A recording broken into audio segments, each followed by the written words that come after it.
महामंगले पुण्यभूमे त्वदर्थे तत्त्वेशकायो नमस्ते नमस्ते पतत्वेशकायो नमस्ते नमस्ते नमो शक्तिमन् हिन्दुराष्ट्राङ्गभूता प्रभो शक्तिमन् हिन्दुराष्ट्राङ्गभूता इमे सादरन्त्वा नमामो वयम् इमे सादरं त्वां नमामो वयम्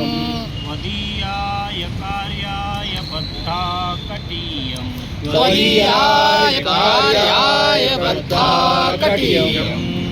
आमाशिषं देहि तत्पूर्तये शुभाशाशिषं देहि तत्पूर्तये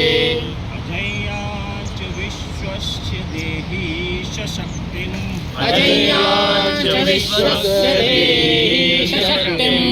अजय्याच विश्वस्य देहि शक्तिम् अजय्याच विश्वस्य देहि शक्तिम्